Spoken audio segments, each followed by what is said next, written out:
Yo, Shalawam, Shalawam. It's Ambassador Barack. I'll wait for a little bit for people to trickle in. I'll wait for a little bit for people to trickle in. Shabbat Shalom. We back in action, man. You know, it's not too cold up here. I'm just looking outside right now. All praises to the Most High. You know. But I'll wait for a couple people to get up in here. Wait for a couple people to get up in here, man. And then we'll get started. We'll get started.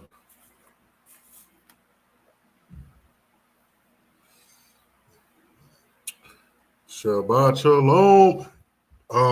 If y'all are tuning in, put a 1 in the chat if you can hear me. Put a little 1 in the chat if you can hear me. Yeah, we'll get started in like 5 minutes. Okay, we got 8. Okay, cool. All praises. All praises. All praises. You know. No shave November, you know. Looking like a lumberjack. Wise wonder. All right, Khan on the one. Khan, what's up, Prince? What's up, Wise? Shalom, brothers. Yeah, man, we just gonna recap. I was about to do our Friday night. I'm gonna get back on point with that, but yeah, I was gonna recap on what I've been going through as far as scripture wise, what's been going on, the Palestine things, just my input. I don't think I really got to speak on some of these things, so I'm just gonna go through a little bit of it, give you my spin on it. You know what I'm saying? So it's the winter wear. Hey, it is what it is, man. We back in it now. I got 3 winter coats. I'm just looking at them like, yep, I'm about to wear you. I'm about to wear you on Tuesdays. I'm about to wear you on the weekend. You know, I don't know what it is. Ever since I joined A.O.C, just my black game is just crazy right now. It is absolutely crazy. My mom looking at me like I'm some sort of weirdo. Like Brandon, get some orange in here or something. Get some blue. You got all this black. No, but yeah, man. For y'all that didn't come out to that Unity camp here in Chicago, that was real lit. That was real lit, man. So happy I was able to go. So happy that it kind of just happened. I don't like how it happened in my city, but I like that we're able to be a part of that, you know, because that was very powerful, man. Seeing a lot of the young and old, you know, get together and put on a mighty display for the Most High. First and foremost, all praises to the Most High, man, for just allowing us to gather together and to congregate, man, here on this holy day. Praise the Most High for just letting us all overcome and endure in these last days in this wicked kingdom that's dysfunctional, about to fall any minute. It's funny, man, how these nations used to pride themselves on how they run things and how they're so civilized and how they're so orderly. The Most High just making a mockery out of them, man. This is a foolish nation. This is the foolish nation, you know. It's just funny how that is, man. But pride comes before the destruction. Pride comes before the destruction. So that's what we seeing. Beverly, Mother Bethia, Ashar Shabbat, Queen, Ashar Shabbat. Yeah, but all praises to the Most High, man. First and foremost, it's always a blessing to be here with y'all. You know, but let's get into it. You know, so like I said before, man, you know, our people are waking up to this truth. It's becoming more and more evident that we are the people in the scriptures. It's not so much a taboo thing. It's a very serious deal because there's very serious claims that Amalek has made, the so-called European Ashkenazi Jew has made, and he's like, I'm going to say this later on, but he's gatekeeping our identity, and he has been for quite a while. So there's a lot of confusion going on. There's a lot of people out here that really, you got our brothers and sisters too. That's like, yeah, I'm gonna stand with Israel because I stand with God, and they don't know that we're God's people and that we are exiles from that land. Harash Gola, from the Babylonian captivity, man, and the Persian captivity, Harash Gola, man, which means the king of the exiles, the king of the diaspora. This is a little history lesson. When we moved to Spain and other parts of the known world at that time, that Harash Gola, it formed into what you would call Negro. That's what we would call ourselves, right? So it went from Harash Gola or Rosh Gola to Neged to Negro. Isn't that funny? So, I know that before people used to say that, hey man, nigga don't mean that. It means king. And we were right. It did mean king. But king of what, though? King of the exiles. Exiled from where, though? From the Holy Land, from Israel. You see how that goes? That's why I don't like to not involve that word Negro, because that word Negro, it links a lot of things together. I know that you got Tariq Nasheed out here. I think he just did something with Captain Desariak. He likes to say FBA, right? Foundational Black American, right? Because we're in an identity crisis too as well. We got to figure out, at least the Gentiles are starting to figure out, like where are we in this thing? We're focused on lineage now.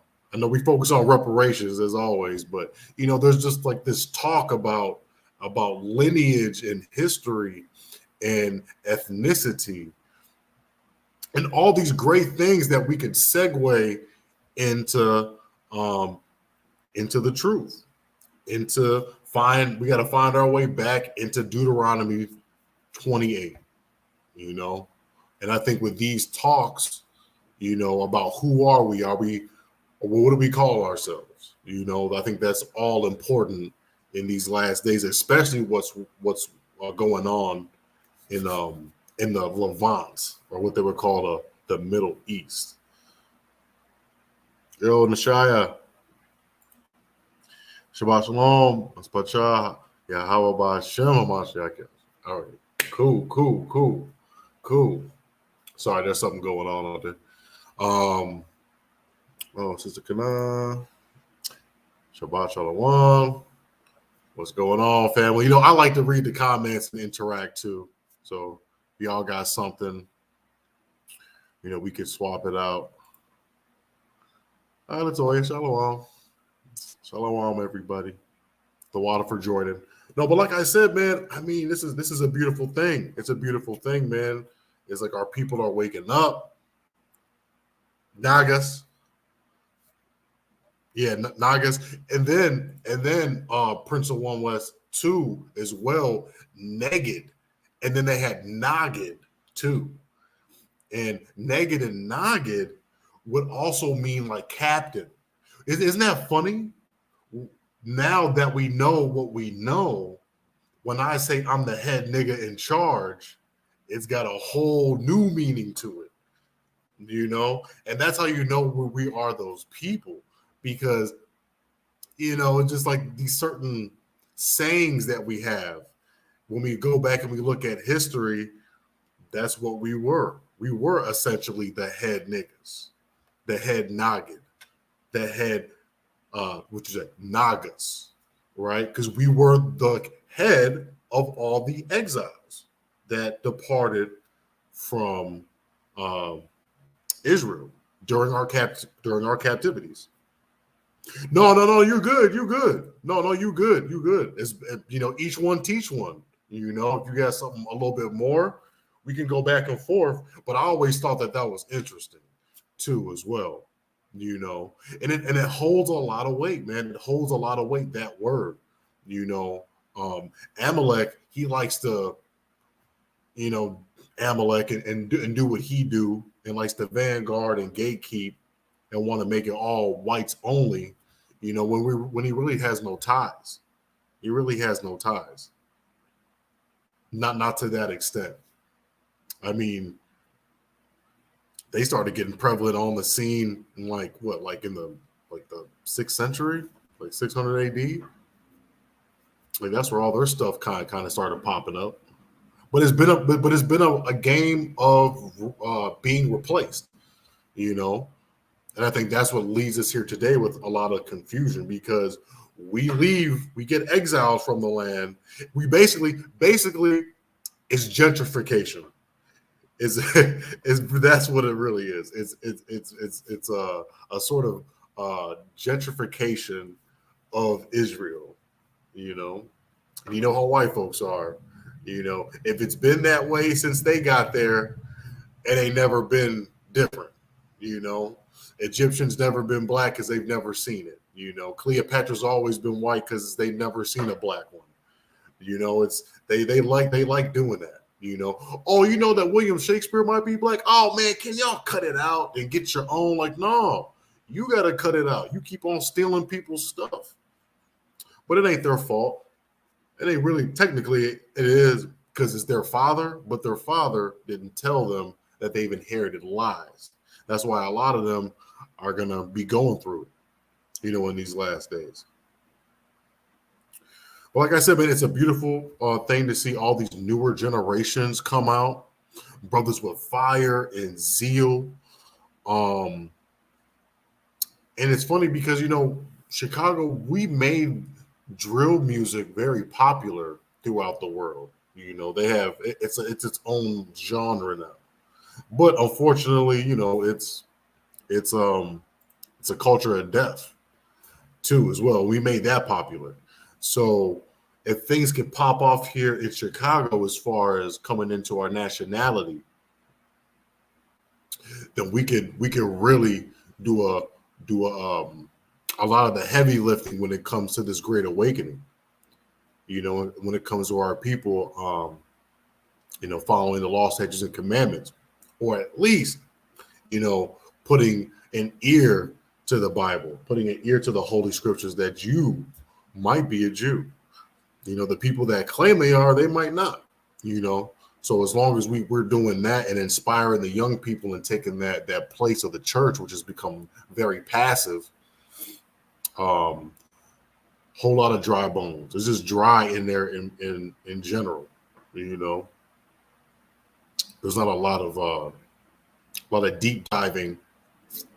It's just still all love, still very much the all love prosperity doctrine that you hear, that our young men don't want to really be a part of. Like how long?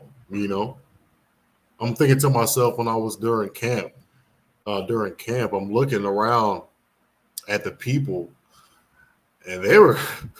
It's funny, man. Like the nations, man, they don't know what to do. They don't know what to think, especially when you have numbers like that. Technically, yeah.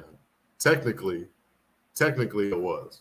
Technically, we dropped the ball first. And then it started that giant snowball effect of how everything is today. But if it's a movie, then it's cool. We get to see everybody run this world and do a terrible job at it. All right. So we get to see everybody run, men and women alike. And then there shouldn't be any complaints I mean, and there are not going to be any complaints when we take it back over, you know. So you can't say that the Most High God is not a fair and just God when He gave everybody a shot to get this thing. And so far, I mean, you know, it hasn't been nice for these other nations. I mean, you know, they get into power and, you know, Satan tempts them, right? And then they go anti-Bible, right? They have, I mean, it's at least with Esau. I mean, he has this sodomite agenda that's unreal and it's unnecessary. It's uncalled for. What does that have to do with people living their everyday life? You know, so it's just backwards, man. The world is foolish, and like James 4:4 says, the world's at enmity with God, man. That's what they do. Everything the opposite of the Most High. Yeah, but so how long do you think that we were gonna sit idle, man, and be spiritually dead? You know, we're rising. You know, that anti-Semite word, it's not holding a lot of weight anymore. If you see what the Most High is doing, that word isn't scaring people off anymore. People are clapping back. As far as, you know, not being afraid to lose their job or to lose employment or to lose their position in a school, a club, or whatever the case may be. People don't care because people see what's going on over there, you know, and then they see what happens to them when they say something, and that's not of the Most High. That's not of the Most High. That's just not being a good person, period. And it's annoying. Anytime I got a critique on you, you calling me out my name when that's not the case. So all this stuff is working into our favor. All this stuff is working into our favor. Yeah, so the time of the Gentiles is in this last stages. So we just got to be ready to, you know, prepare ourselves day by day. You know, it's not a sprint. It's a marathon. Okay? Shalom, Jamie. All right, so just to recap, man, on this Palestine thing. Yeah, it's a whole new generation. I mean, I think I'm kind of within that generation, but there's even younger ones too, you know, and just to see everybody out there in numbers like that. And like always, you know, when there's a camp that's got big display of numbers, it's like, whoa, this is serious. Because America respects numbers, right? You got to have numbers to sign a petition, to get things done, to kick people out of positions of power. You need numbers to do a lot of different things.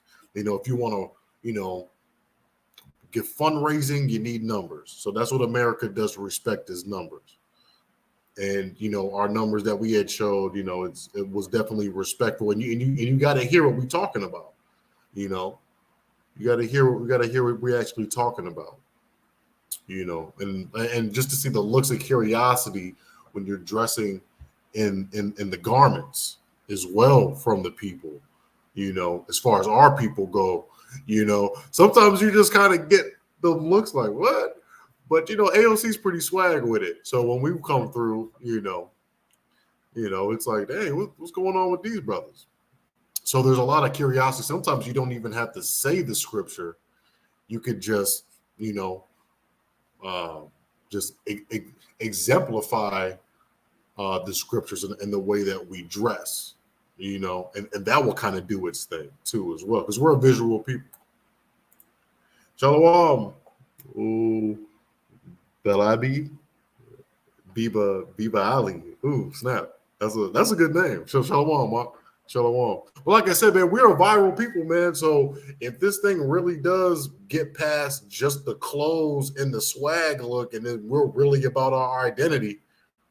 When it gets to that point, besides the music and the garments and the t-shirt gang, man, we're gonna be something. We're gonna be really a force, man. We're gonna be really a force out here, and we still are. Persian Outset Daily, man. I already know that's right. What you say? Some heathen asked me if I was wearing a costume last month. It's like, yeah, I'm dressing as your slave master. That's what I'm dressing as. You're talking about. So this is exactly what I'm gonna be wearing when you are in chains. That's what you say to them. No, I'm just playing. Oh, I mean, if you're not in work, you can go ahead and do it. But I don't want anybody to lose their job. Yeah, man, I think it's a costume, but they think it's a costume, but it's honestly, what do you see when you see, off the top of my head, Indian weddings? You see that same type of garment, so Con, brother. We'll be out there. We'll be out there, man. We gonna post some videos and stuff too for you. Let me get that. Yeah, but anyway. So the first things first, man. Let's get like Palestine. Let's get into to these people. Let's get into these people real quick. Well, I got my notes all over, so just give me a sec.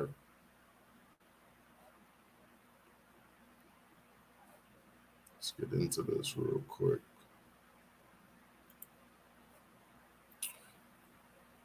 So let's go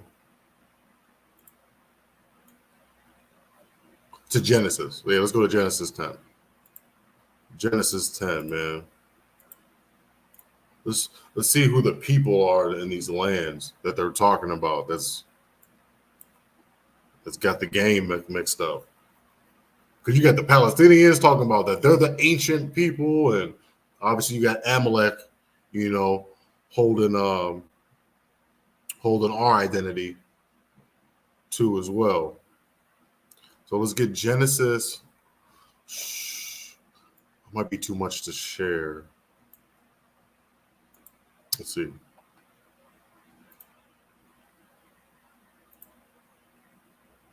Share the screen. Genesis. Hopefully everybody can see that. So when we talk about Amalek, we're talking about the European man that claims that he's a Jew. And we're going to talk about how he likes to throw around that anti-Semite, right? Which is Shem. And Shem, as you can see, is one of the sons of Noah. So Genesis chapter 10, verse 1. Now, these are the generations of Noah, Shem, Ham, and Japheth. Unto them were sons born after the flood. So Shem is one of the sons that they claim to be. But they're not Shem. Verse 2, the sons of Japheth, Gomer, and Magog, and Madai, and Javan, and Tubal, and Meshech, and Tiras. And the sons of Gomer, Ashkenaz. That's what they call themselves. They call themselves Ashkenazi. Right? So they really did it to themselves. They want to wipe away everything, all the history, everything, but they're so bold that they'll keep the Ashkenaz. That's because they think that you Negroes don't read.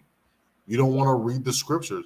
And there's a lot of people that are really ignorant, man. They're really ignorant when it comes to not knowing any scriptures. They're just going to take whatever those people say, they're going to take it, and they're not going to know. There's no one questioning Shem, and that claim.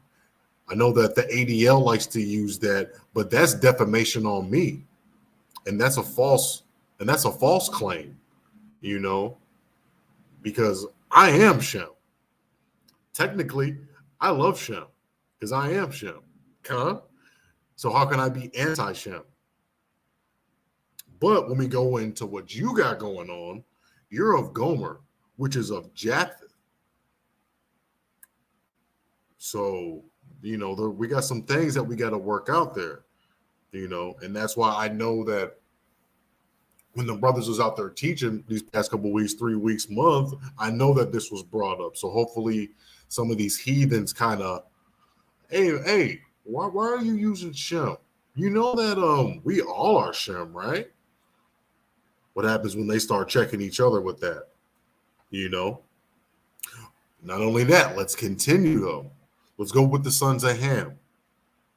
Let's go with the sons of Ham. Now, Ham, per the Zondervan's Bible dictionary, he's the progenitor of the dark races, but he's not the Negroes. So meaning, yes, we as Negroes are different shades of brown, but they're dark, and there's nothing wrong with dark skin at all. But they're like dark blue, dark. And, we could go through the pictures and we can see what the Hamites tone gets like,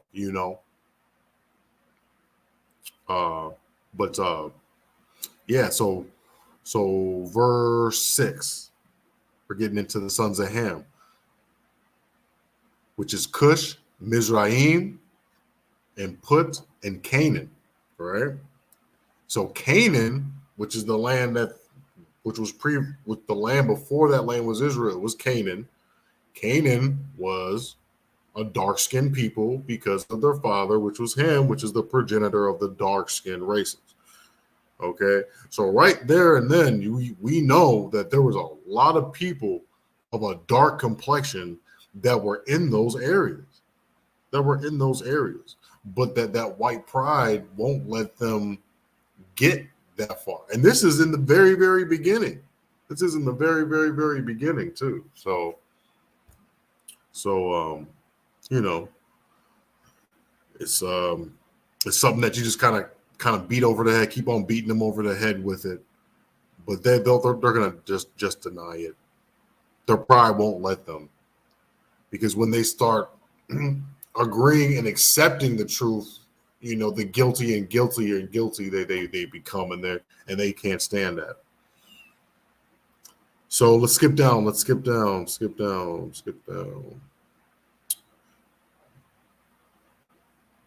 So this is the key, though. This is where Philistine comes from. So he's coming from Mizraim, which coming from Canaan, which is so he's coming from Mizraim, which is coming from Ham. Right? So hold on one second, y'all. I got you. So it says here, verse 13. This is Genesis 10:13. Let me get that up for you. And Mizraim, which is a son of Ham, begot Ludum, Anamim, Lehabim, and Naptuhim, and Petrusim, and Kesluhim, out of whom came Philistine and Captor. So Philistines are still a dark-skinned people. They're not, they don't look like, George Clooney with a beard and a unibrow. You know what I'm saying? Like, that's not what that is. They were a darker skinned people, man. And when David was warring with them, it was two nations. One was darker than the other, but they were warm, but there were no white Europeans. So let's see here. So we got a question. Land of Canaan, is that connected? So yeah, the land of Canaan, like all of that is Israel. And Israel is northeast Africa. It's still on the African tectonic plate, if you will. So yeah, so Canaan and Israel, virtually the same thing, but mix out the pagan god and the people, and in place the God of Israel and our people. And Latoya, are Negroes very melanated as well? Yeah, we're melanated. Oh yeah. We got, but I'm talking about the degree. Yeah, the promised land is going to be a little different though. That's going to be what Abraham purchased. So Israel is going to be a little bit more bigger than people realize it's going to be. But that little sliver of land that they say is Israel, that's a part of it though. Yeah, but like I said, like, yeah, we're melanated. Yeah, we're definitely melanated, but there's a different degree of melanation that the Hamites have. Then you'll be like, yeah, dang, like he's really black. Like, he's black, you know. So that's what I'm trying to say. I'm not trying to say that, that we're not like dark skinned, because we are, but they take it to another level. So that's really what I wanted to say. I know that's, it kind of gets a little bit confusing, but let's go to just off the top. Is that Exodus? Is it 11, 7 and 11? 11 and 7. So this is Exodus 11 and 7. But against any of the children of Israel shall not a dog move his tongue against man or beast, that ye may know how the Lord doth put a difference between the Egyptians and Israel. Okay? So he put a difference between us. We're different. When you look at our phenotype, when you look at their phenotype, which is like the facials and the bone structure of your face, it's a little bit different. Nose is shaped a little bit different. Lips a little bit different. Some could be the same, but just a tad bit different. Head, how the head shape, tad bit different. You understand? So facial hair. Some of us don't get a lot, but for the most part, I mean, they ain't got really like no facial hair when it seems like it. They baby face for a long time. Yeah, so that's that. As far as when we go, when we're comparing Negroes, African Americans, however you want to call it, to Africans over there. Oh, thanks. Thank you. Hooray. Beer gang. I can get it, man. It like the underneath it comes out. So I could probably have my stuff like, I could probably get my stuff to be nice. But I don't know. Sometimes the plantation, they like to, short and neat. So it is what it is, man. But yeah, the beer game is definitely back for the wintertime. Yeah, so back into it. So just to recap, people in that land right now that are there are not the same people that were there in antiquity. They were dark-skinned people and people of different shades of brown that were in that land. And the people that claim that they're from that land and have a righteous inheritance to it were in the mountains doing God knows what in the Caucasus Mountains. They have a couple of Mount Sierras, which is it's called, I think it's a different name. It's called Mount Hairy Mountain. So I don't know what they were doing in them hairy mountains, but the thing is with them is that the Khazars, or what you will call Amalek, the person that calls himself an Ashkenazi Jew, when they came up in this thing, I don't want to get killed for the time, but I think it's around like everything kind of popped up around the 5th, 6th century with those people. But they seen how Rome was. Rome was Christian Catholic, right? They didn't want no parts of Islam. So they carved out Judaism because they wanted to be their own people with their own power, right? And that's how that thing starts to get going.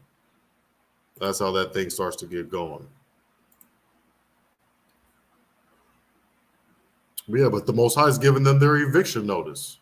The Most High is giving them their eviction notice, man. So let's get Ecclesiastes 3 and 15. All right. Ecclesiastes 3:15. Yeah, it's definitely on, sister. All right.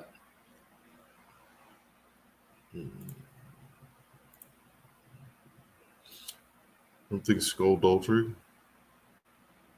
What does that mean, Brother Bethai? Who knows something skulldultry? um, yeah, Ecclesiastes 3:15.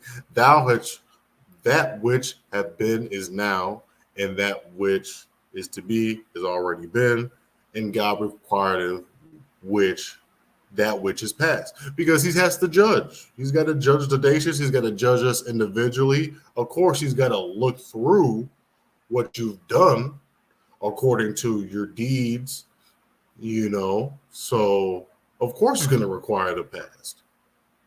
And of course, after looking in to what the Palestinians have done, they changed the name from Philistine to Palestine because of Alexander the Greek and his dominance and his conquer, how he had a campaign and everything like that. So, what did they do? What did the Palestinians do? Well, they participated in the Arab slave trade. That's what they did. That's exactly what they did. And it's been going on. It was going on all the way up until the 1920s. So you mean to tell me that back over here, we're not in slavery, but the Ku Klux Klan is running around, chasing us, lynching us, kicking us out of our homes. They're burning down our towns. They're stealing our furniture out of our houses. They're burying our towns under the lakes. They're using supposedly our military, our National Guard, opening machine gun fire on our people in our towns. They're doing all of these things. All the massacres that happened, right? All those things took place in America. And then in Palestine, you got some of our people, from the Sudan, the Ethiopian areas, that were still there. Of course, they probably got subjected into slavery too as well.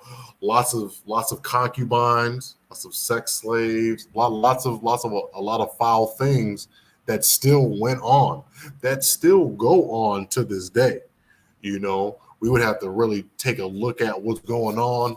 I would say in Saudi Arabia, Yemen, and in Iran. I would say, like, maybe take a look at what's going on in there. Maybe you might see, a so-called black African there, doing something, making pita bread or churning the chickpeas to make hummus or something like that. You might see that, because when you look at these world leaders that they had, they look like straight white people. Or white with like an Arabic mix to them. You understand? Oh, skullduggery. And you know what, like they always be doing something weird in the forest or in the mountains, right? They always be doing something occultic, ritualistic, because they've always done that. So they're just doing what they do. The whole faith is a front. A lot of the people that wanted to create Israel and all those type of things, they didn't believe in the scriptures. And then in the scriptures, and that's the thing too, people just want to, like, it's one thing to claim that you're a Jew, but if you're not practicing, that kind of defeats the purpose, because in the scriptures, if you're not practicing, then you're a Gentile. You're not really a Jew if you're not practicing. When you really think about it, so people could just say that, yeah, I am. I don't practice. Well, hold on. If you're not practicing, then you're not. Because if you're not practicing, then what are you practicing? Exactly. If you're not practicing the law, statutes, and commandments, or trying your best to, then who are you practicing? So you cannot be one.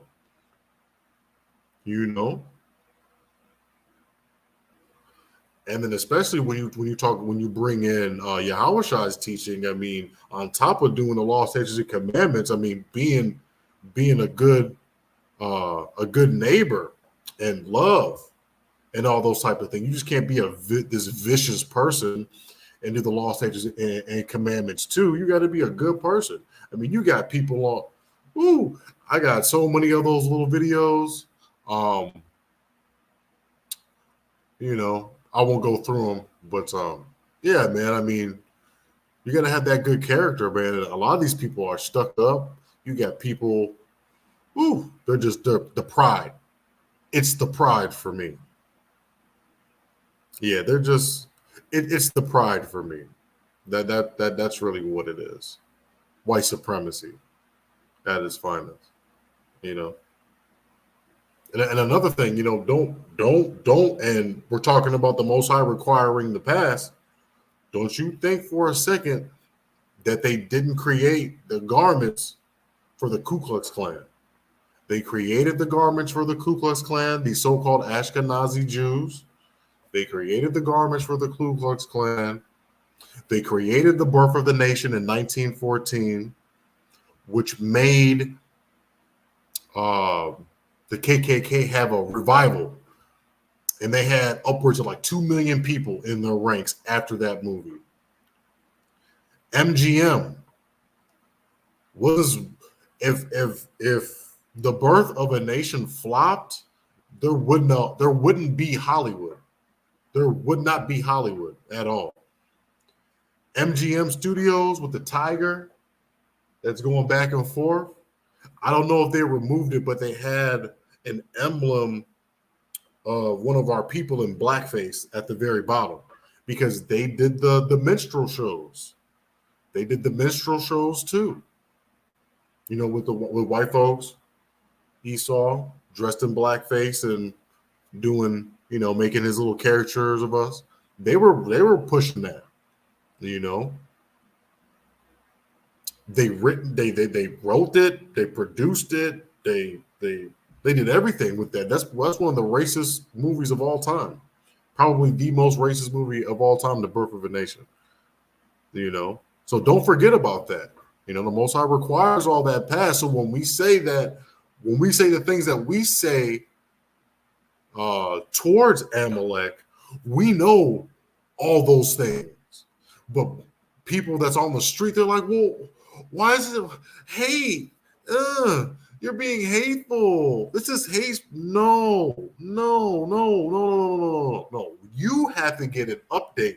You have to get debriefed on the history, because we live in America. Americans do not like history at all. So they don't know that they made the garments for the KKK. They don't know that they made the horses. I mean, they gave him the guns. The horses. Judah P. Benjamin was a mastermind in the Confederate Army. He was a mastermind. A lot of the Ashkenazi Jews served in the Confederate Army. They wanted slavery. So God's chosen people is fighting for slavery of another people. When they were already justly slaves for a very long time. There's rules and regulations when it comes to slavery too as well. I know that even some of the Muslim countries, they would give their slaves freedom to remove any sin from them, as at least what they said. But yeah, man, so these are those people, man, and we shouldn't forget what these people have done. And we're not going to forget about the history of Palestine. Those people that are in that land right now, they're Ottoman Turks. They're not. Some of them could be Ishmael. I know we got some Afro-Palestinians over there, but you know they're few and far between. Um, they may have some claims to being those people. As far as like our people, they may have claims to actually being our people. You know, but a lot of them are just Ottoman Turks. They're just European in a sense. I was just researching. I was just researching some things on the matter, and there was this. Um, I had a friend that was from Jordan. He was Jordanian, right? And that's kind of right by Egypt and Israel and stuff like that too. And not so much him, but his sister looked like a white woman. And it's funny. I seen the princess, the Queen of Jordan. Her name is Queen Raina. She's Palestinian. The chick looked like Cindy Crawford. She looked like Cindy Crawford, or like one of them like brunette type of like white woman that you might see that's like kind of tall. Yeah, man, look just like her. I'm like, bro, like what is going on here? What is going on here? And obviously, rule of white supremacy is that everybody that's in power has to be European, has to have those European features. It's amazing to see that in all the Islamic countries to this very day, they're all light. They're all light white, looking like Europeans. So let's go. Let's get some more scriptures. Let's get some more. Let's get Luke 21 and 24. Let's get Luke 21 and 24.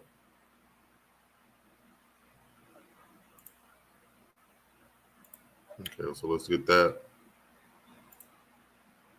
Luke 21 and 24. The water for participation, man. Really enjoy it. Let's see here. I really need another screen. Then we'll really be popping. If I had another screen.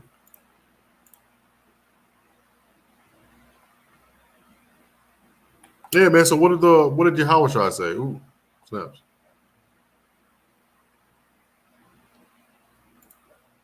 What did Yahweh say, man? Luke 21 and 24. And they shall fall by the edge of the sword, which they are doing now. And they shall be led captive into all nations, right? Led away captive into all nations. Oh, sorry. Then they shall fall by the edge of the sword, right? So we have Rome coming in with Titus, 70 AD, kicked us out the land. And they shall be led away captive into all nations, not just Germany and Poland. Okay. Like, is there any Germany or Poland in the scriptures? Is there any Germany or Poland in the scriptures? Did it ever say that? Did it ever say that? Right? Right. We got Rome and we got Greece and all of that. Even Spain to a certain degree, but we don't got no Germany and Poland in there. And it seems like that's all the nations that they scattered into, isn't it right? With Amalek? And Jerusalem shall be trodden down of the Gentiles. And that's what it is, man. It's just trodden down. It's just trodden down right now. Trodden down, and it's getting bombed down. And this isn't going to end well. Obviously, this war that just popped off is not going to go away. It's not going to go. It's going to be like this until the Most High comes back, because they just opened up a can of worms that you can't close now. Because what they did was unite the Shiite and the Sunni, and then the Sunnis and the Shiites, which have the Shiites. I don't know the whole gist of it as far as them being related directly to Muhammad or not, but they're the more stricter religion. They're strict Islam. They have the Sharia law. You know, that's what the that's what the Shia Muslims have. So, and you know that Amalek, he's a wild man. He's a wild man in the scriptures. So there are people, they always fight. They always fight. They're always overthrowing each other, even when they had expanded and had those great caliphs across Europe and the Middle East. Like, they were still killing each other. Leaders are getting whacked. And it's still to this day, you got the terrorist leaders that just sit and record their little videos from wherever they're at because they're afraid that they're going to get killed by somebody. So they're just a wild people, man. They're just a wild people. Wild, wild Middle East. Yeah, but those are not the people. Because if they were the people, this wouldn't be happening. This wouldn't be happening. So let's get... Yeah, this wouldn't be happening, man. Wouldn't be happening at all. So that's why we got to do our part. Because it's prophesied that our people weren't going to know who we are. You know, those people know for certain, right? But it was prophesied that the real people of the Most High, the real children of Israel, they wouldn't know who they were. And they wouldn't even really care. They wouldn't even really care. Right? So let's go to the book of Isaiah real quick, since that just popped in. Yeah, man. The ox, Isaiah 1 and 3, and it reads, the ox knoweth his owner, and the ass his master's crib. But Israel doth not know. My people doth not even consider it. Doesn't even consider it. Doesn't matter to them. Man, I don't care, man. Play this little 2K that came out. You know what I'm saying? So we're concerned more about vanity in this kingdom.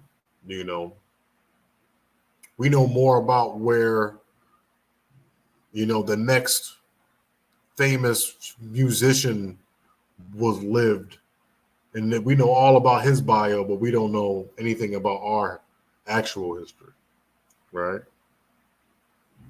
And if we do know a thing or two about history without adding the Bible to it, we can only go back until slavery, because that's all that American history allows for, is that, hey, when we got here, we were slaves.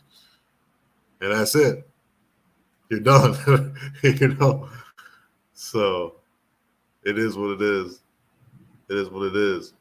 But that's changing. Isaiah 1 and 3 is slowly changing. It's slowly changing. Slowly changing. So, yeah, man. Just got to keep this thing going, keep this thing moving, so all of these things could, get cleared up. Hold on 1 second.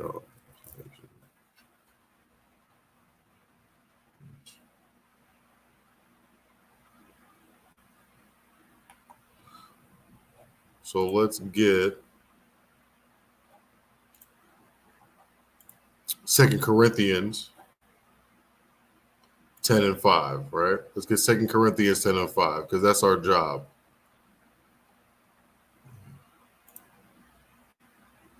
Second Corinthians.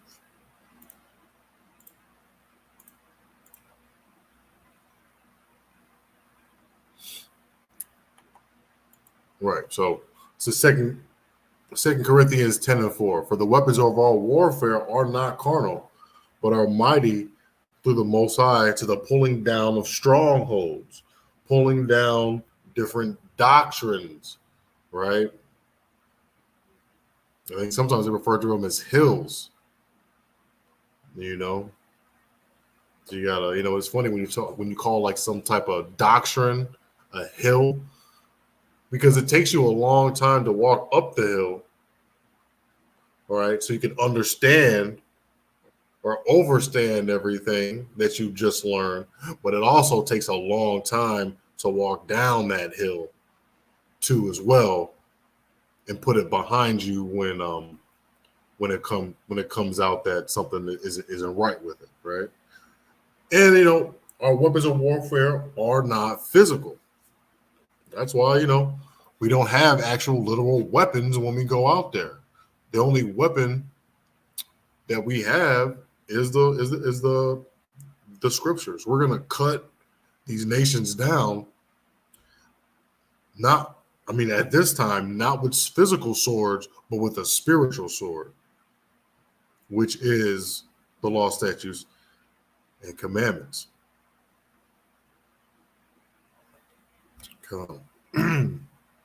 Oh yes, 10 and 5. And this is what we do, man. We cast down imaginations. We casting down imaginations and every high thing that exalts itself against the knowledge of the Most High, bringing into captivity every thought to the obedience of Christ, Mashiach Yahushua. Right? So every high thing, every belief system, every alternate way of life, all the new age religion stuff, all of that needs to be cast down. I know that people get into a lot of witchcraft. A lot of people, our celebrities are in tarot cards. Our sisters, regular everyday sisters, be doing the tarot card thing. You got so many different religions that we're in. So we just got to cast all those down and keep casting all those things down. Because some of our people, man, are still locked away in some of those things. And with all of this prophecy going on, man, 10, 15 minutes, man, of a good, nice little breakdown, man, we could be on our way, man. Just planting that seed is the most important thing. Right? I'm not personally going to be responsible for a brother or a sister being in this truth without it being ordained by the Most High to allow that to happen. All I could do is get that message out, kind of like how you in the morning time, you crumple up some bread and you throw it out, just it's up to the birds at that point to fly down and to eat. Oh, yeah, I was going to get this in the beginning, so the water for that. So this is Barak 2:30. For I knew that they would not hear me because it is a stiff-necked people, hard-headed. But in the land of their captivities, they shall remember themselves. So that's another slight, During Nazi Germany, they always knew that they were Jews there, supposedly. They always knew that they were the so-called people. There wasn't like a great awakening and then Hitler came up and was like, hey, nah, we got to dead that out. He wouldn't have had to kill as many. We just had to snuff out some of the leaders and it would have been it. Just like how they do with us, right? You see Kanye doing some things. You see Kyrie Irving say some things. And then they can easily snuff it out. Easily, you could snuff it out. You could be like, nah, he's crazy. Don't listen to him. He's blah, blah, blah, blah. We're going to physically, mentally destroy this man in front of everybody so that none of y'all do that. Ain't none of y'all going to claim Hebrews to Negroes, nothing when we get done with him. That didn't happen in Nazi Germany. They all knew. They all knew. And they weren't they weren't in captivity. And they weren't slaves. Some of them had decent jobs. Some of them, worked the streets a little bit as far as street vending. But that in no way meets Baruch 2 in no way, shape, or form applies to those that are Ashkenazi Jew, that claim that they are. In no way, shape, or form. Ishmael is wild. Those people people are Ishmaelites collect. Yeah. Not Amalek, he was an Edomite and a Jewish man. Correct. So Ishmael is obviously one of the sons of Abraham, right? And his other son is Isaac. Isaac got the blessing. Ishmael did not get the blessing. Okay. But my question is to a lot of people that are, Islam and all that type of stuff. If Ishmael predated Muhammad, right, before the creation of Islam in 722 AD in the 6 or 722 AD, you got to understand, like, I like the Bears, right? I'm a Chicago Bears football fan, right? So when I have two sons and they grow up with me for a little bit, let's say one son lives with me until I'm 21, until he's 21, and let's just say the Ishmael son that I have, he stayed with me until he was 13. So for 13 years, I'm going to talk to him about all the Bears players. I'm going to talk to him about Walter Payton. I'm going to talk to him about our terrible quarterback curse that we have, right? I'm going to talk about that 85 Super Bowl that I witnessed. He's going to see all the players' jerseys. He might even own a jersey. The case in point is, if Abraham was a friend of the Most High, who was the God of Israel, right, who first gave Abraham the promised land, and he was a friend of the Most High, right, wouldn't he be teaching Ishmael and Isaac that too?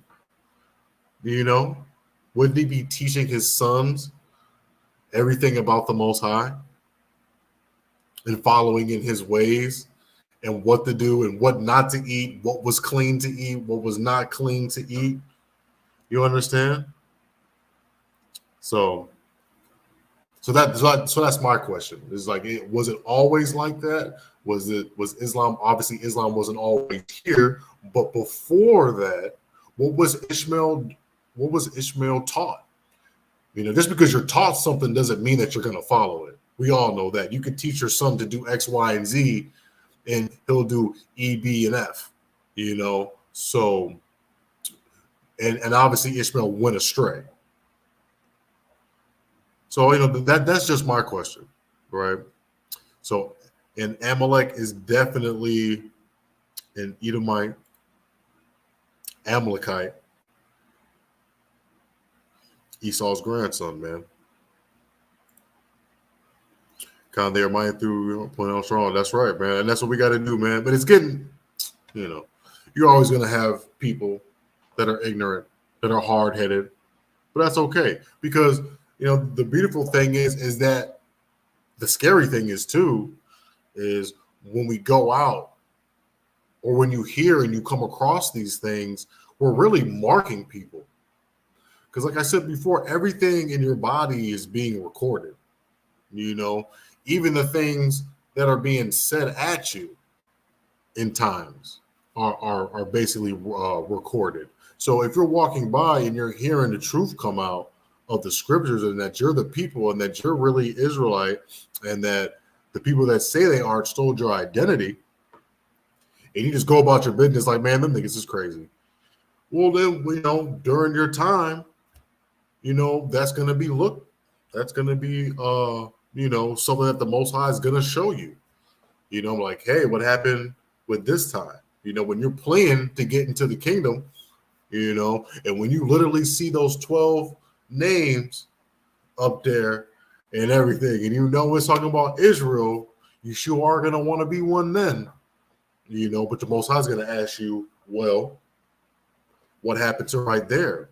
You could have stopped, gave an ear to those brothers, and found out more about this that would have been crucial for your salvation. But because you walked away, I might walk away from you. You know, you might, since you pass me by, the kingdom might pass you by. Eternal life might pass you by. You know, so that's why whether they get it or they don't get it, we still are going to mark them. We still are going to mark them. All right.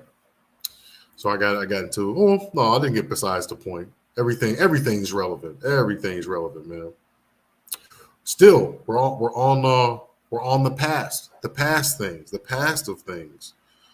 So we know that Palestine, you're dirty. You sold us into slavery too, right? You sold us into slavery too, because we were still people down there in Ethiopia, in Sudan. And when you dive deeper into that word Sudan, it kind of, seems like it's trying to make out Judah, but that's besides the point. But it was prophesied that we were going to be there. So let's get Zephaniah real quick. We were going to be in the west coast of Africa and all up in East Africa too.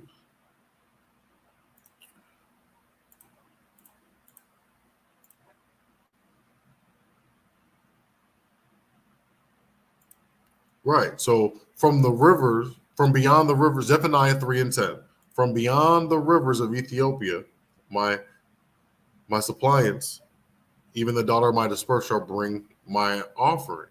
All right. So let me just do this on here. So if Ethiopia and the rivers of Ethiopia are on the east, then obviously West Africa is going to be on this side, right? And they took us from all over, North Africa, West Africa, and Southeast Africa. And they did so for a long time, all the way up until the 1920s, right? And that's kind of what they're going through right now. They're getting judged for that. Too, as well. If you really want to keep it a buck, they get their judgment right now for all of that they did. They get their judgment for all of that. But Amalek, he's gonna be saved. I have a feeling the Most High gonna save him for last. Right? See, Esau and Amalek for last, man. But look what Amalek did. Let's get 1 Samuel real quick.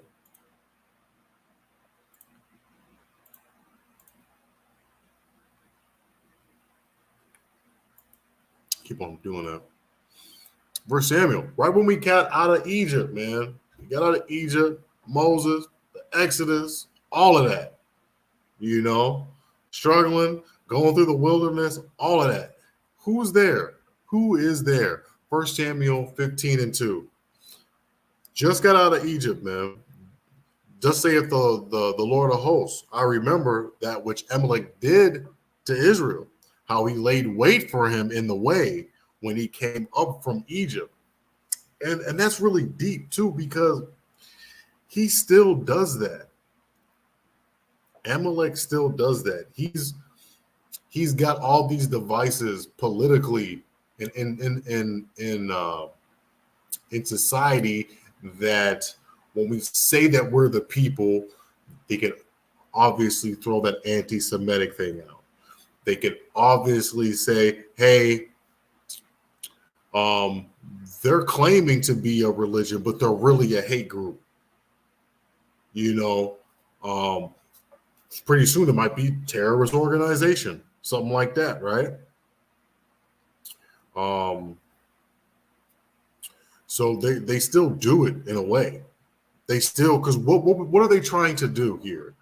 When it says that how he laid wait for him in the way when he came up from Egypt, like, what do they want to do? They wanted to prevent. They're preventing, right? They're trying to stop or prevent. And they kind of took it to a whole nother level by taking our identity. So they could try to stop us or prevent us from saying, hey, I'm a Jew.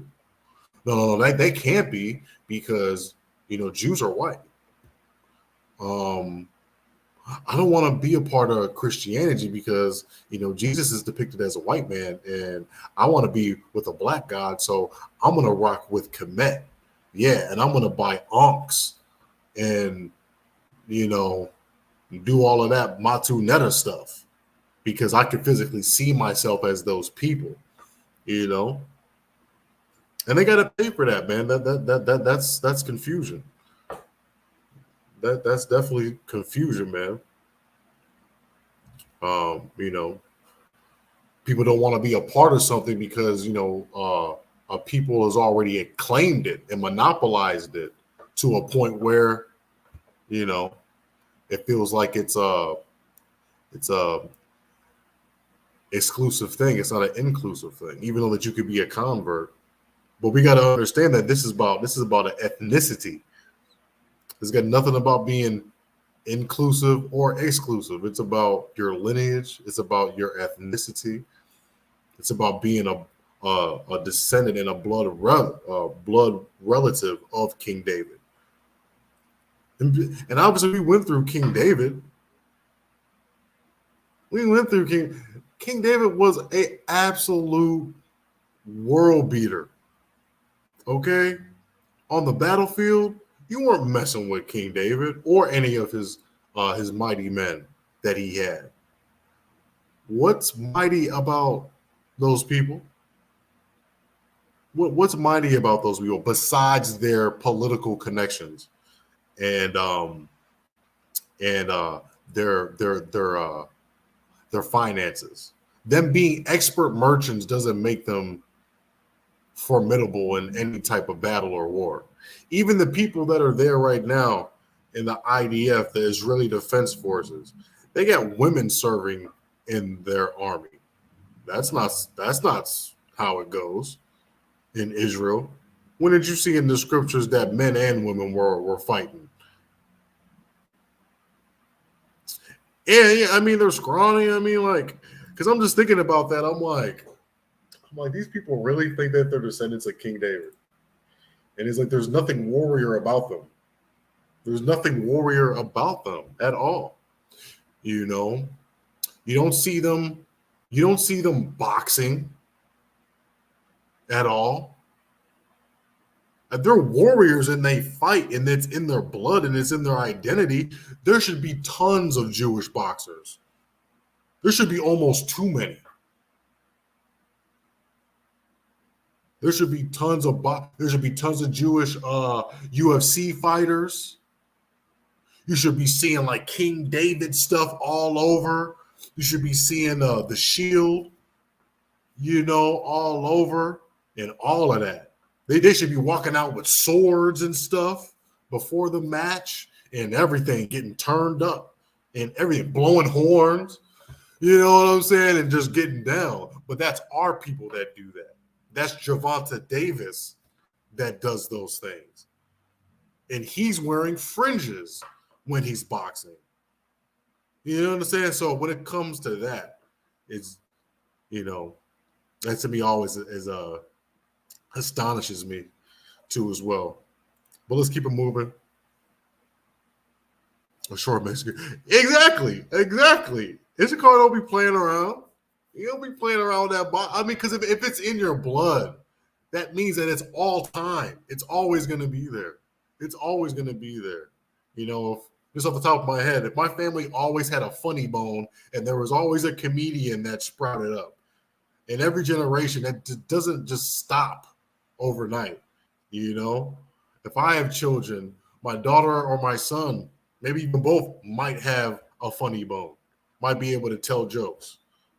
It doesn't just stop overnight. If you claiming to be the descendant of David, you claiming to be a de facto warrior priest, yeah, show me the fruit. Show me the new fruits of this generation.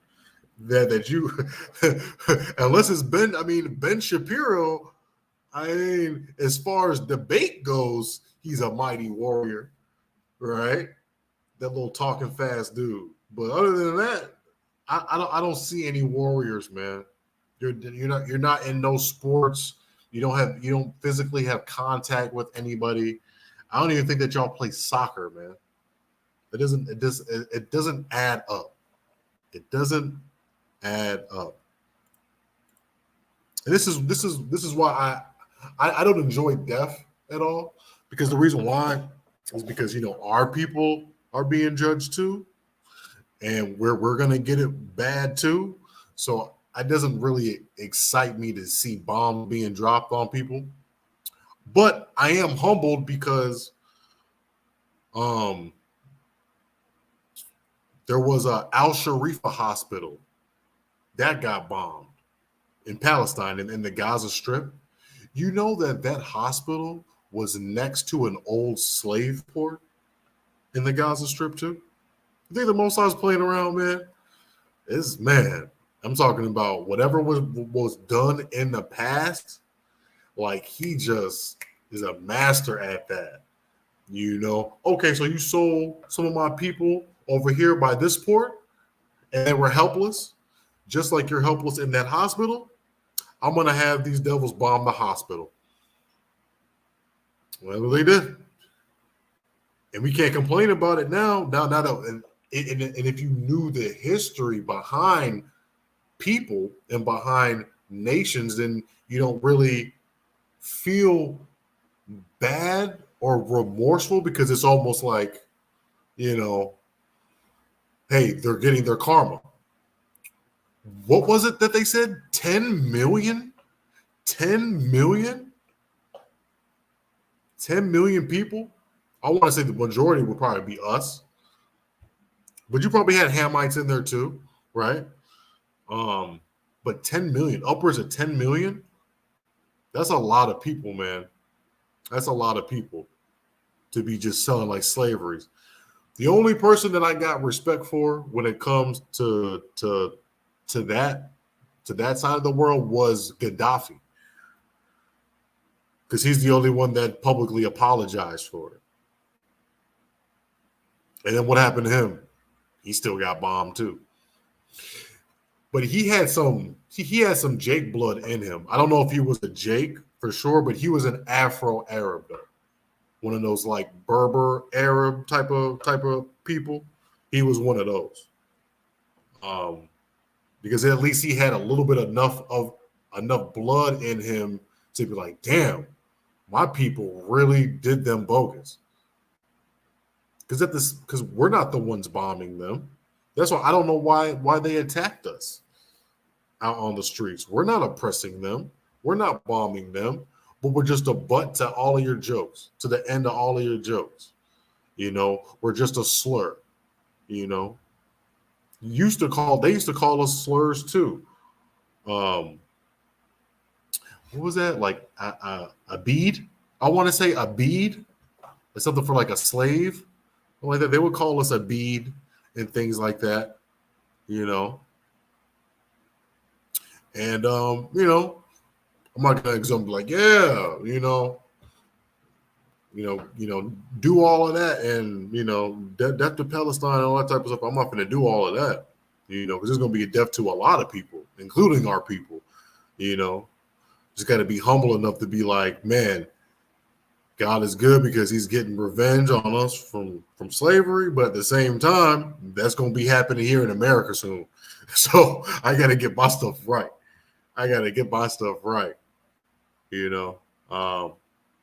Let's get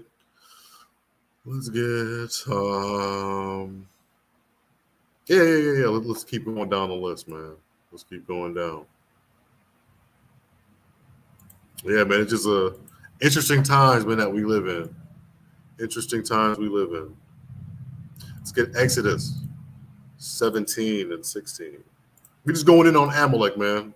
We gotta keep on exposing.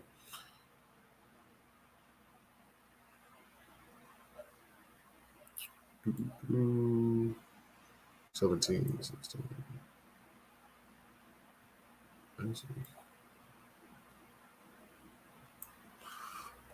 What was 17 or 16? Oh, duh.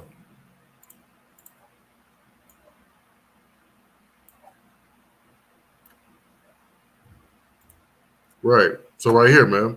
For He said, because the Most High have sworn that that the Lord will have war with Amalek from generation to generation. So that's what we see too. That's how you know that they're Amalek.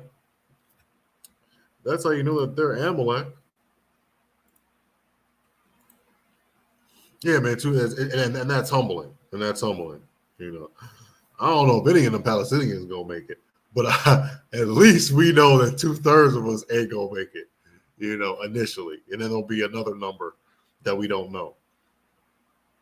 But yeah, man, from generation to generation, they always in war. What was it? World War II was one generation, or both of them really. But World War II was one generation, right? And that generation still kind of living, too as well. Those that were babies during Nazi Germany. You have some elders. I looked it up. There's maybe I'll guesstimate 60 or less that are in their late 70s to early 90s that are still living that actually went through Nazi Germany. And then you have people that are babies that live now, and they're seeing all these wars happen in the so-called Middle East with Palestine, Syria, Iran, and Iraq. So from generation to generation, they always at war. So that fills them up. That definitely includes them.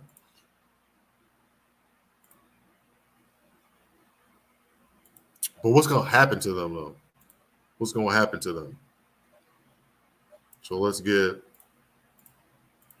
Deuteronomy 25.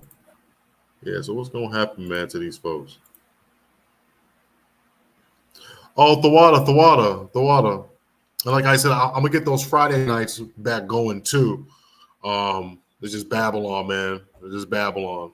So I'm Salakia for the absence. I know we get the Friday nights popping, too. But I'm going to be back on there this Friday. I want to say that to y'all so I don't renege. So definitely this Friday we're gonna turn up this season of Brutu. Friday night Shabbat season 3. We're on season 3 right now. That's what we got going on. Don't forget to like, share, and subscribe, man, and do your part, man, and spread this truth out. You know, spread this truth out. If not this one, pick one that you like, and then spread that out to a loved one or a friend that you've been begging to get him to have an ear. Yeah, we'll be. Hey, no, yeah. Well, I'm definitely. It's going down. It's going down next Friday. I got you. We can't be sluggers for too long now. We got a congregation to run. So, but Babylon is Babylon, right? Darn. We're doing share screen. 25, 19. Ooh. So kind of rusty, man. That's what I get. Before it was smooth, I'm a little rusty. All right, all praises to the Most High, man. Deuteronomy 25 and 19 again about Amalek, and it's funny because that Bibi Netanyahu, the leader of the Israelis, he said that the Palestinians were Amalek. And he was trying to justify killing the children too as well. That's why he said that. He was like, wait, it says every infant, every man, woman, and infant. Oh man, okay, hold on. Yeah, they Amalek. No, you're Amalek because you're always at war with somebody. Therefore, Deuteronomy 25 and 19. Therefore, it shall be when Yahweh thy power have given thee rest from all thine enemies round about, in which, remember, given thee rest from all thy enemies that's round about. There's no rest right now from all of our enemies. And what I'm talking about us being the real Jews. There's no rest from our enemies that are round about us. And for them being the fake Jews that they are, there ain't no rest.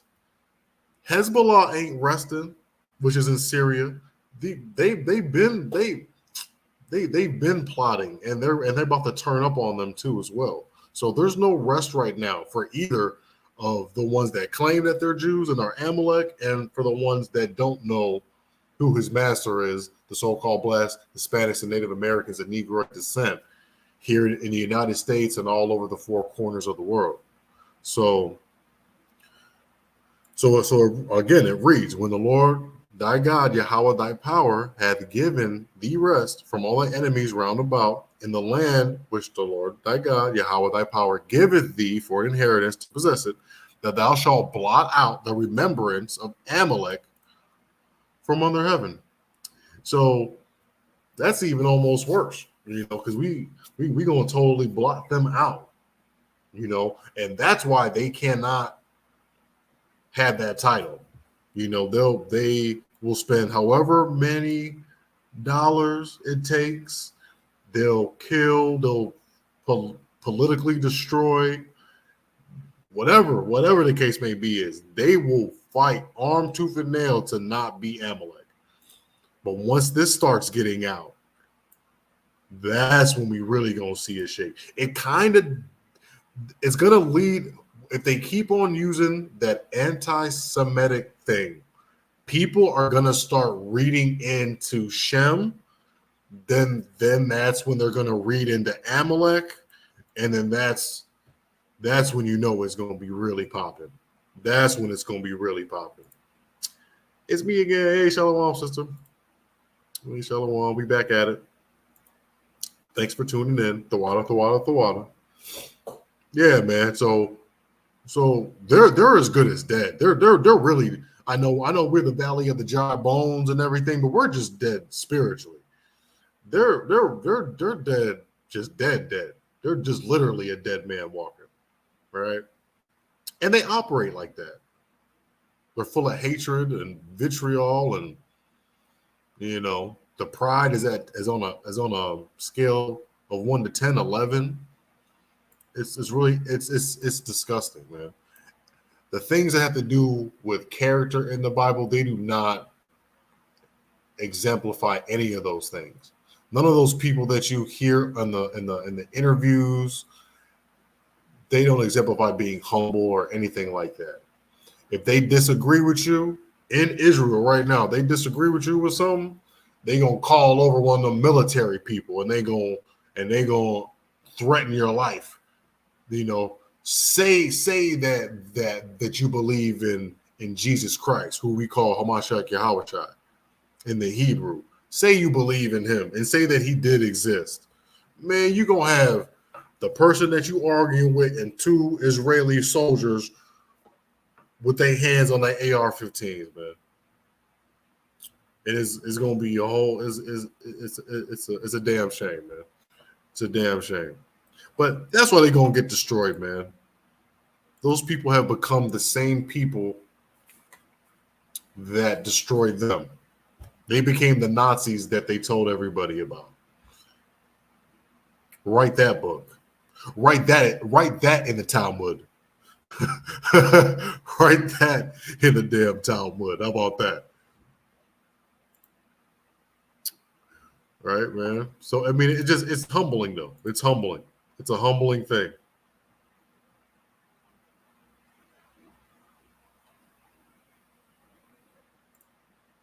Isaiah 45, verse 7.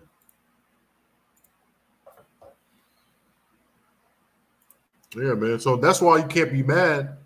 Isaiah 45 and 7, man. I form the light. I create the darkness.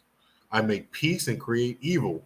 I, the Most High, do all these things, man. So if you did how I did and you felt some type of way to seeing all them children, all that death over there, I mean, the Lord does all those things, man, because he requires the past and he knows what they've done. It's easy to feel bad for somebody who's really just breaking down because he lost all his family. But then when you remember that his descendant sold you and ripped you away from your family way, long time ago, it hits a little bit different when you know the sins of these different nations, even though they're not under the law, still, you know the wrongdoings of these different natures and what they did to you. It's hard to kind of, shed a tear for any of these nations just because we were held captives and we were treated so bogus by everybody,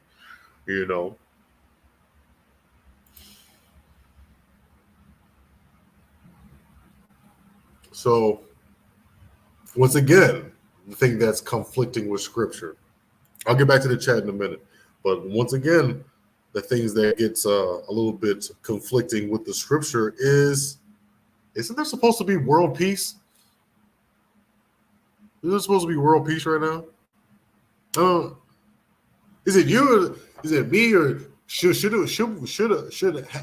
shouldn't we all have been singing "Kumbaya" since like 1950? You know what I'm saying? The Most High like to take his time to get things right. You know what I'm saying? Because I know that the land was created in like 48, but it takes some things. Israel's a little slow. So it takes some time. But at least by the 1950s, 1960s, we all should have been singing "Kumbaya." But we've been going through wars and wars and wars, right? In Matthew 24, we've been going through rumors of wars now. And I thought that the people have returned to their land. But those people weren't ordained. It wasn't ordained by the Most High. It was ordained by men. And the Most High don't play like that. He don't play like that.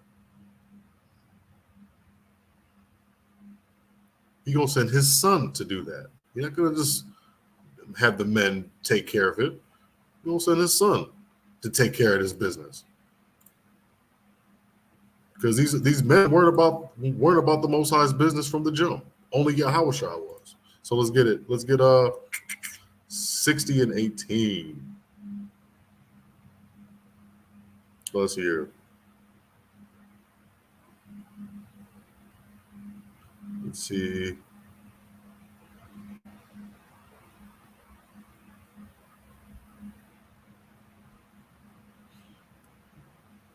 I guess we can get it. We can get it. So this is Isaiah 60 and 18. Violence shall no more be heard in thy land. Allah Akbar, boom! Wasting nor destruction within thy borders. Boom! But thou shalt call thy wall salvation and thy gates praise. So there's not a lot of that going on. There's a lot of shrapnel going on. There's a lot of Allah Akbar boom going on.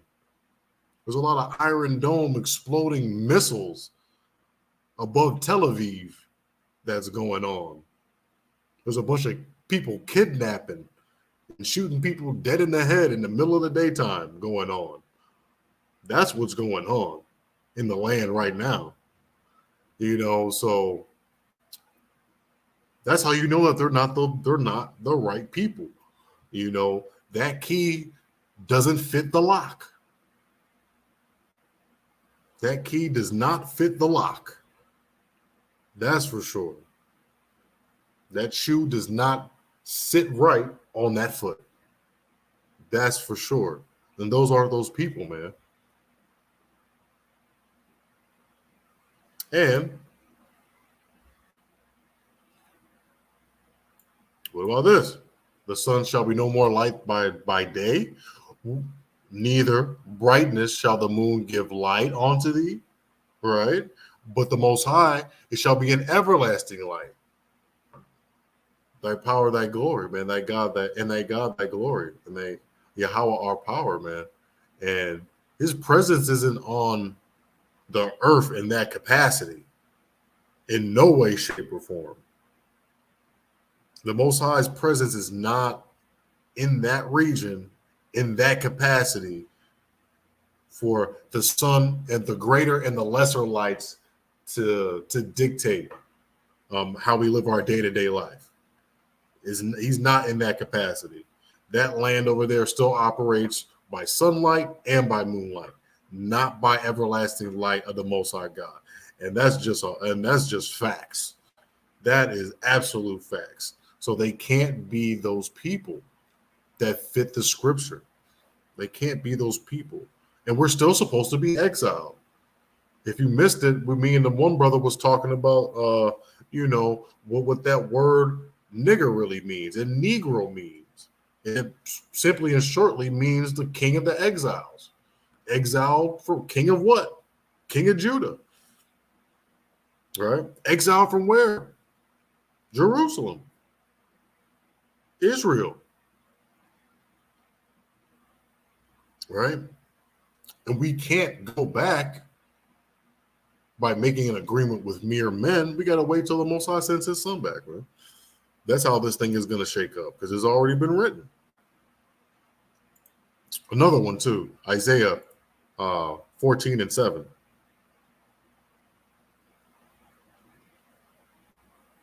Isaiah 14:7. I only got a little bit more, too. I know we're closing in on 2 hours. Isaiah 14:7. Yeah, man, but it is a good time, man. It's a good time to be alive, man, to see all this happening, to know that there's enough evidence out there so people don't look at you like you're crazy.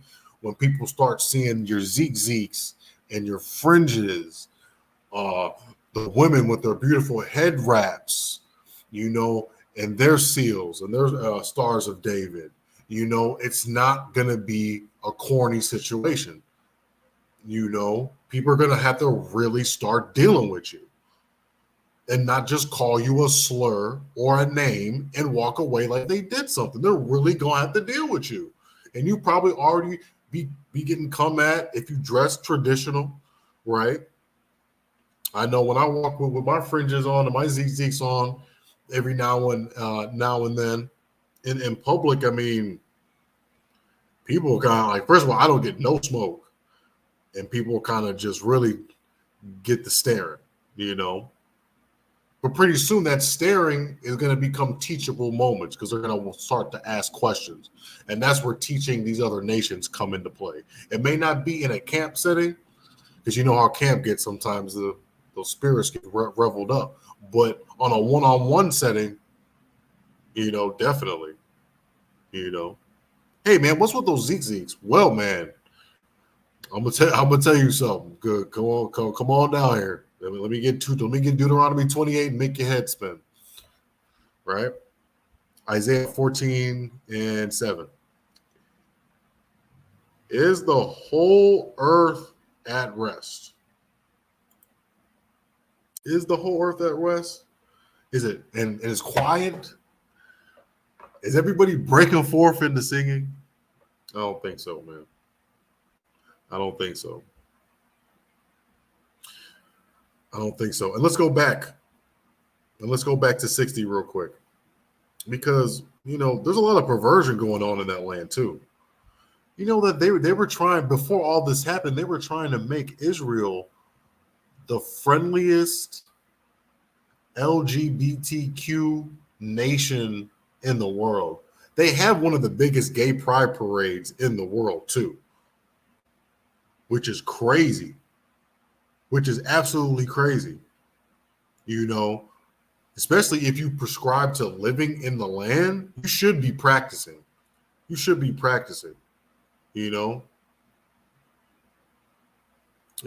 doesn't make any sense. Doesn't make any sense at all.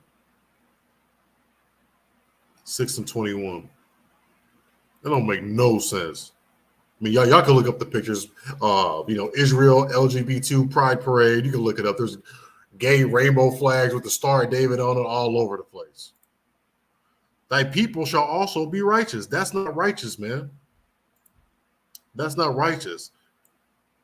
And that's not the work of his hands. Sodomy is not the work of his hands, man. And you're glorifying the sodomy. You're glorifying sin. So you're not a righteous people. You're not a righteous people. You don't represent the Most High in a good light at all. Absolutely not. Absolutely not. Absolutely not. Let's get a couple more. I'll react to the chat real quick. Yeah, man, that's crazy. And where are the other tribes at?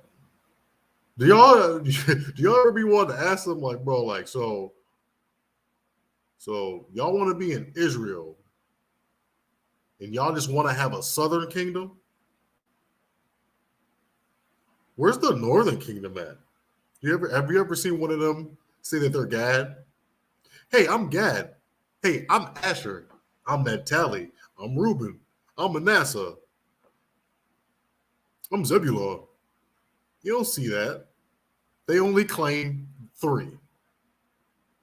Right? Levi, Benjamin,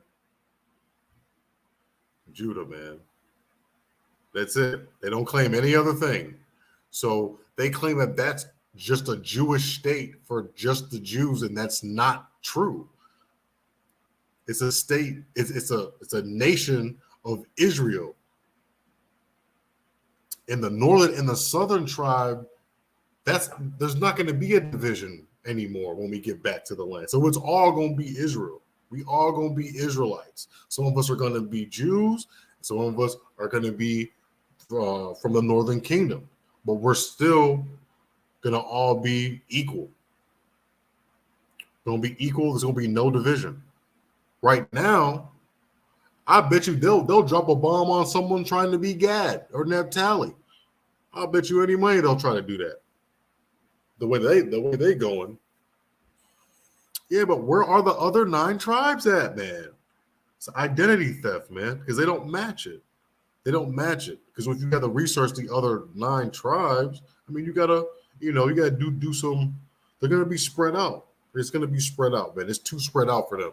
If it doesn't go into Germany or Poland, their narrative is shot. Sorry, I'm like brain freezing. Ezekiel 37.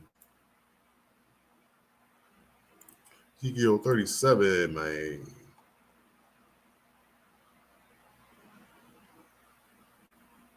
Right. So let's get this one here. Ezekiel 37 and 19. Say unto them, thus saith the Yahweh our power. Behold, I will take the stick of Joseph, which is in his hand, which is in the hand of Ephraim, and the tribes of Israel, his fellows, and I will put them with, and will put them with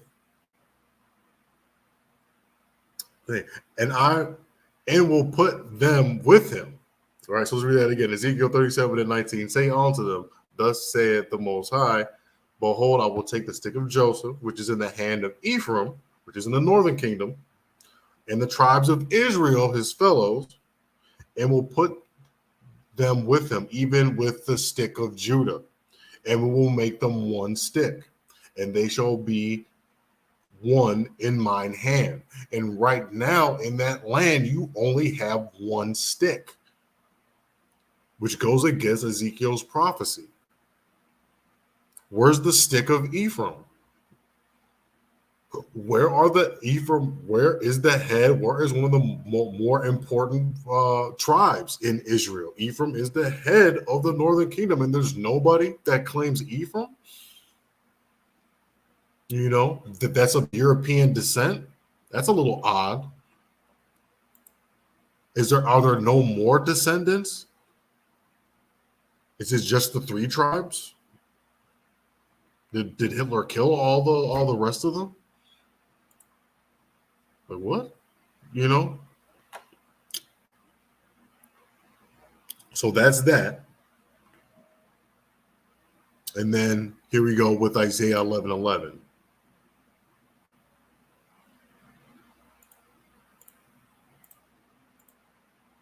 So just Germany and Poland, huh? Germany and Poland. All right. So this is Isaiah 11:11. And it shall come to pass in that day that the Most High shall shed his hand again, the second time, to recover the remnant of his people, which shall be left from Assyria, from Egypt, from Pathros, and from Cush, and from Elam, and from Shinar, and from Hamath, and from the islands of the sea. Did that say Germany or Poland? And the places where he's gathering his people from, albeit maybe from Assyria, these are all places where these are like melanated people too as well. So that's a little something, right? And also y'all brought out Zephaniah 3 and 10, which says that we were going to be in the western part of Africa. After we had fled 70 AD, the Most High, from 70 AD to all the way to, 70 AD to the 600s, because that's when the Muslims invasion started to happen, right?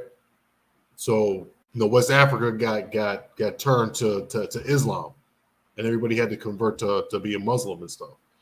But around from 70 AD to the early 600s, we had the Mali Empire and the Songhai Empire, which had the Muslim stuff in it too.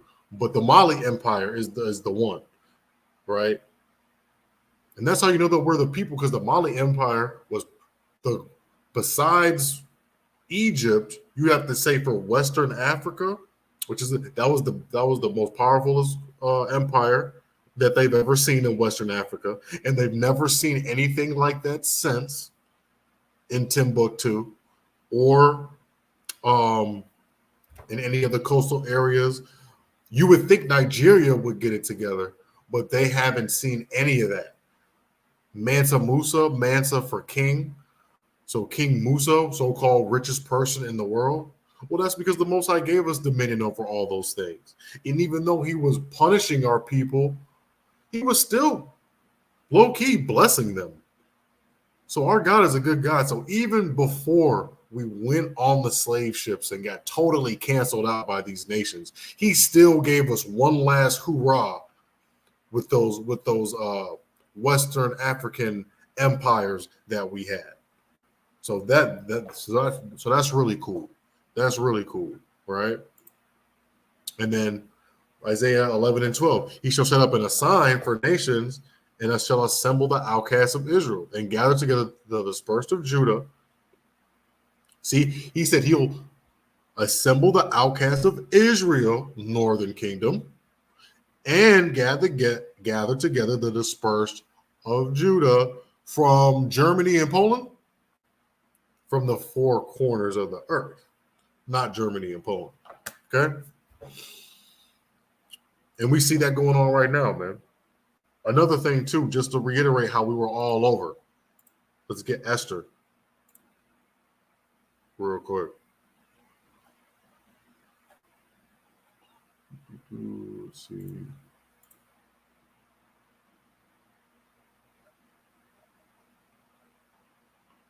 Nine yet. Slovakia. 8 and 9.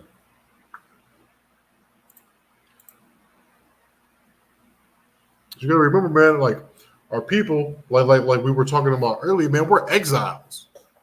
We're the king of the exiles, man. We got exiled, man. We can't go back. We can't go back over there to that neighborhood anymore. So what happens, man, when you get evicted randomly from your home? You got to dwell in booths. You might have to go to the shelters. You might have to hop around a little bit and be a booth dweller. That's what happened with Nehemiah when he got the blessing from Persia to go back and to build up Jerusalem. They had to dwell in some booths. They had to set up booths. Same thing when we after the mass exodus out of Egypt, man, we had to dwell in booths, man. So that's what we do. We're people that have a land, but we're exiled from it, right? So we're wanderers. So what we do, we wander in all different nations that are upon the face of the earth, not Germany and Poland, right? So let's just get this. Esther 8:9. Then were the king's scribes called at that time in the third month, that is the month Savan, and on the 23rd day thereof, it was written according to all that Mordecai had commanded unto the Jews, and to the lieutenants, and to the deputies, and the rulers of the provinces which are from India to Ethiopia, and 127 provinces, unto every province according to the writing thereof, and unto every people after their language, according to the Jews, according to their writing and according to their language. Meaning, they were in different cultures. They were writing different languages, writing and speaking different languages. Still Jews, but writing and speaking in different languages, all the way from India to Ethiopia. All the way from India to Ethiopia, man. So, that's what it is, man. It's just a big identity theft. We just have to stand true to this thing and call out the naysayers and the gainsayers. A lot of gainsaying going on, but we just got to understand that as far as the Gentiles out there, we got to understand that a lot of the things that are happening in the so-called Middle East right now is because they aren't who they say they are. And that's the easiest way I can explain it on the street level. They're not who they say they are because the scriptures don't add up. And not all of Israel is there. There's only 3 tribes there, supposedly. Where are the other 9? Where are the 12? Why is there not peace there? Why is there still violence there? Why are your people having pride parades in a holy land? Why are you having help from all these different nations that don't represent the Most High? Why is it the Most High fighting your battles? Right? So those are all the questions that, we have to bring up. Just the last busy verse, man. Let me get to Acts 5 and 31, and then I'll read the chat real quick. So this is the book of Acts chapter 5, verse 31.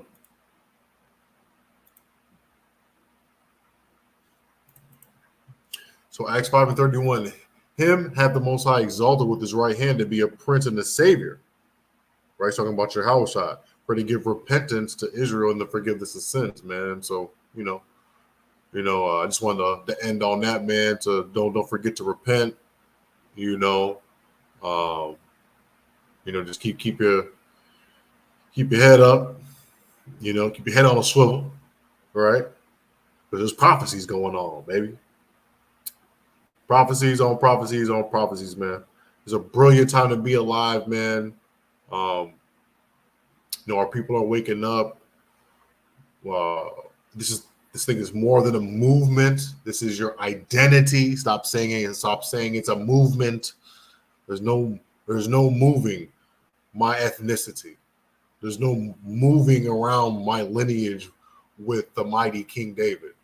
There's no moving your relationship that you have with the Heavenly Father. There's no movement on that. This is lineage based. This is Abraham, Isaac, and Jacob lineage. This is your foremothers that you came from, too, as well. This is Leah, right? Rachel, Zilha, Bilhah stuff. So this is our family tree, right? This is our family tree. And pretty soon, like the scriptures say, these other nations that conspire against us, they're not going to be able to chop down our tree no more. They're not going to be able to. But we're going to be saying, oh, how mightily you fallen. Guess you ain't gonna cut us down no more. You become like us. So let's go back to the chat real quick though. Boom, boom, boom. Yeah, man. So I hope y'all liked it. Oh, let's go back. Shalawam, God. Just telling my son that we need to make a trip on our holy days. Oh, okay, 2016. Yeah, it's cool. Yeah, that's cool. I like it. I like it, man. I know I did a road trip. We did a road trip just this for Passover. It was us and the Lions of Israel. It's beautiful, man. It's beautiful. Beautiful, man. Beautiful brothers, man. I haven't seen, like when you go to one, it's like people are so, it's like, oh my God, the courtesy, the courtesy and the greetings. How many times you hear brother and sister, and it's just the hugs, the handshakes, the cons, the frankincense, man. All of it, man. Seeing everybody, seeing all the families and everything, like it's a beautiful thing to congregate and stuff like that, And then the best thing about it is you take that spirit. I'm not going to say that it goes away, but it has like a morale spirit, and then you take that and carry that with you in your day-to-day life too as well. So you go, hey, we're doing Pesach, Passover, we're doing first fruits, boom, boom, boom, we're doing tabernacles, boom, boom, boom. You go, do your thing, praise the Most High. When you come back with a new spirit, to go through your day-to-day, new spirit to raise your kids, new spirit to get that increase at your job, new spirit to quit your job and find a new one. You know what I'm saying? So you get that spirit of fearlessness and of determination. Because we are determined people, man. They ain't kill us yet. We still here. The Most High is still preserving us. So we just got to endure a little bit more. Just got to endure a little bit more. So I always want to discourage 50, 60, 70, still going. Yeah, we definitely need to come on one accord, so that's for sure. Definitely, man. But all right, y'all. I don't want to hold you up. But I know we're coming to a close.